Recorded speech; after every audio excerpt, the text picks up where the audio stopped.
shoes are very wet. Would you like me to get you a fresh pair? No, that's okay. I'll grab some on the way up.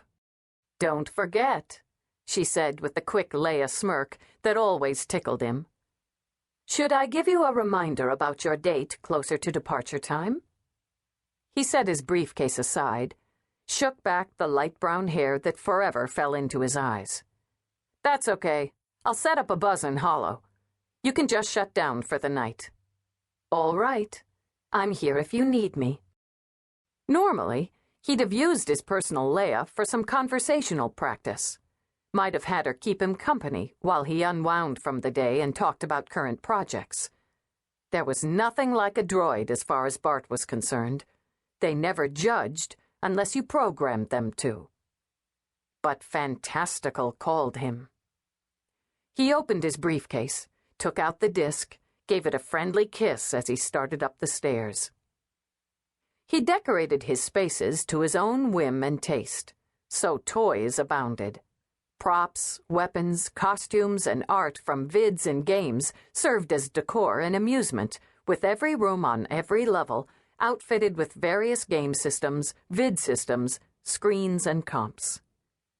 It was, for Bart, a dream realized. He lived as he worked, in a big E playroom.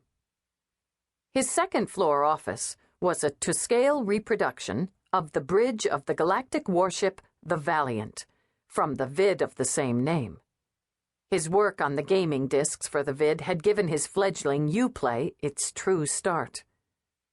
He forgot about changing his shoes or changing his wet shirt, and went straight to the third floor. Security on the Hollow Room required his thumbprint, voice print, and a retinal scan. Overkill, he knew, but it was more fun that way, and fun was always the name of the game. He might have opened up the space regularly for friends and guests, but he liked having the super spy aspects in place. He reactivated them on entering, then shut down all outside comms. For the hour, okay, maybe 90 minutes, he intended to play. He wanted no interruptions. The whole point of gaming, to Bart's mind, was the immersion of self in the fantasy, or the competition, or just the fun. And Fantastical would take that immersion of self several steps beyond what was on the market in mid-2060. If the latest adjustments and enhancements worked, the businessman inside the gamer reminded him. They'll work. It'll be mag to the nth, he muttered as he inserted the disc and ran through the startup. Once again, he used his voice print, then his password. The new version was totally top secret. He and his partners hadn't built Uplay on Geek alone. He understood, very well, the cutthroat business in the gaming field, and actually found the corporate espionage kind of a rush. He was a player, he thought. Not just in games, but in the business of games.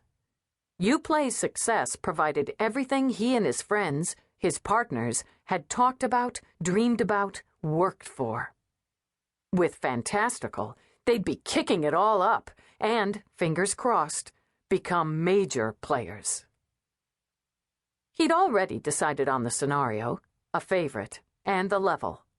He'd practiced, studied, refined, and reworked this fantasy, the elements of it, countless times during development, and now set for the game he codenamed K2BK.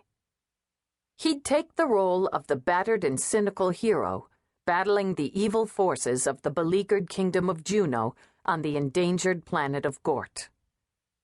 The mirrored walls of the Hollow Room reflected him as the light began to swirl and dim, as his damp and wrinkled khakis and Captain Z's t-shirt, his wet skids, transformed into the scarred battle gear and boots of the warrior king.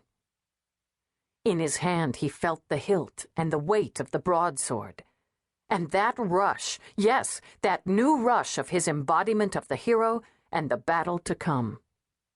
Excellent, he thought. Excellente primo. He could smell as well as see the smoke of battle, and the blood already spilled.